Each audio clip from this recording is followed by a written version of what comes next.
All right, it looks like we are live. Hello, welcome to the live stream. Today we're going over improving flexibility post-workout. So we're going to be going over 3 stretches to do after a workout and what exercises you would want to pair them with during your workout and how that's going to affect, that flexibility increase is going to affect those exercises. So if we haven't met, my name is Greg. I have a degree in exercise science and about 10 years of experience working with clients accomplishing their health and fitness goals. So, looks like I might have gotten the cough a little bit. We're going over improved flexibility post-workout. So, welcome everyone. So the first stretch we're going to be working on is a stretch for the chest muscles.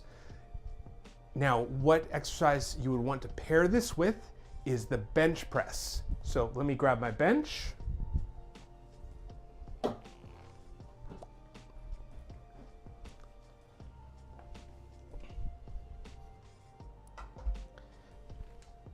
And so we're going to go over the exercise first, and then we'll talk about why the stretch is important for that exercise. So when you're doing a bench press, whether you're doing it with a barbell or dumbbells, you want to do it where you're going down to your chest level. Now, if you get to here and you feel a tightness in your chest, like you just can't go down further, that's a very good sign that you want to improve that flexibility of your chest so you can get all the way down to where that bar touches your chest, or the dumbbells, inside the dumbbells touch your inside your shoulder, right in that area. So that extra flexibility gets you just a few more inches where you really get that deep exercise where you're really building that muscle. So, standing back up, I'll show you a stretch for your chest. Let me just move this bench back out of the way.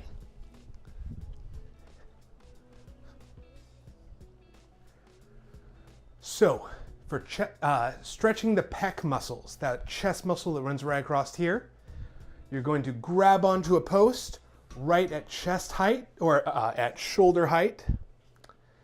And from here, if you grab with your left hand, you're going to turn towards your right till you feel a stretch in that chest muscle. So you might be able to turn all the way away from the post, but don't force it. Just go to where you feel that tension across your chest. If that's right here, that's fine. Just go to where you feel that stretch and then hold for at least 20 seconds. So you're going to do one side and then the same thing on the other side. I'll show you from the other angle, turning out and away, opening up that chest. Now, I'd recommend doing these after your bench pressing. You could even do it at the very end of the workout because if you do it before, you can actually limit the strength of the muscle because you've changed the length of it. It's no longer able to really work as hard as it used to be able to.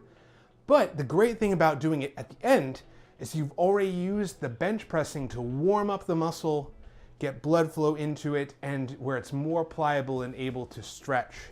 So I find that it's the best time to gain flexibility after it's already warmed up.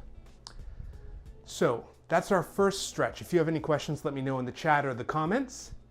So for the next one, it would be for the lats, which run along the back of your shoulder. They actually go all the way from your shoulder down into your low back. Now, if you're doing a pull-up, so you've pulled up to here, and then you're coming back down.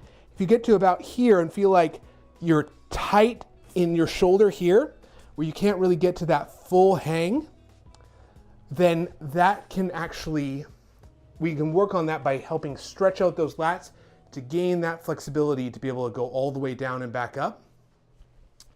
So for the lats, you're going to reach, grab onto, you can use that same post, or if you don't have a post like this, a door frame works great. Anything you can grab and hang on to that's not going to go anywhere. You don't want it moving around on you. So you're going to reach, if I'm grabbing with my right hand, I want my thumb pointed down, okay? And then from here, I'm going to step back with with my right foot. So right hand, right foot. And what that's going to do is actually stretch along here in your side. And you're going to hold that again for at least 20 seconds. You could hold it more if you would like. You should feel that stretch. Now, the more I turn to, the more of a stretch I'm going to get into here. And the larger my step is, the more of a stretch I'm going to get into that lat. So you should feel it right in here, all the way down your rib cage. And then same thing on the other side. If I grab with the left hand, left thumb pointed down, and stepping back with the left foot. Make sure if you stretch one side, you want to stretch the other side too. We don't want anyone to be lopsided. So that would be my second stretch for the lats. Now the next stretch is actually going to be for the lower body. So it can be used in a lot of different exercises. I'm going to show two of them here. So the first exercise is just a standard squat. So you can do this with weights or you can do it with body weight. It's just bending your knees, going down and then coming back up. But you might come to a point where you get down to here and feel a tension across the top of your thigh. Those muscles are called the quad muscles. So you might get down to here and feel like you can't really get down to that deep squat. So if that's the case, definitely would recommend stretching these quad muscles here. The other exercise it's commonly seen in is a walking lunge. Let me switch to the other camera. So a walking lunge, you step forward, kneel down, come back up, kneel down, come back up. If you feel a tightness in here across your knee, then I would recommend doing this stretch. So I'm going to show two variations of this. So we'll start out with a little bit harder one and move to the easier one if we need. So for this, you're going to reach around, grab your ankle. Now, this is an important thing. You want your knee to come back behind your hip. You want your knee forward here, because then we're only hitting 3 of those quad muscles, not that 4th one. So for that, you're going to bring your knee back, then pull your foot towards the back of your hip. You want your knee back behind your hip, pulling up to the back. You should feel that stretch in the front of your thigh. You might feel it all the way from your hip down to your knee. You might feel it more down by your knee, and that's okay. So holding that stretch for at least 20 seconds, if not more. Now, if you feel like balance is an issue, or it's hard to get that feeling of stretch because you're worried about tipping, you can always do this kneeling down instead. Now, if you're going to do it kneeling though, make sure the same thing. Your knee is behind your hip. So I don't want to be here. I want to be back where my knee is, behind where that hip line is. Otherwise, the muscle's not going to get the same stretch. Same thing, reaching back, pulling up to the back, holding that stretch. Now this is even if you can balance, sometimes this is just a more comfortable stretch. So I'd recommend trying both variations and seeing which one works better for you. Some people can do the standing stretch, but find they get a more effective stretch into that quad in this kneeling position. And same thing on the other side. Holding for 20 seconds. Remember, knee comes back and holding that stretch. I would do this stretch on any leg day.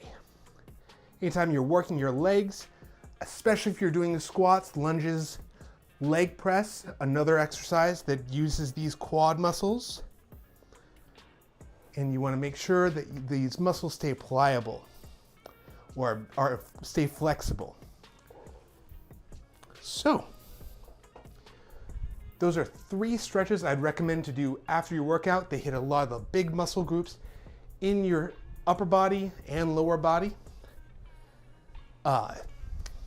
If there are muscles you find that you want to increase your flexibility in, let me know in the comments and we'll try and get those next time. For today though,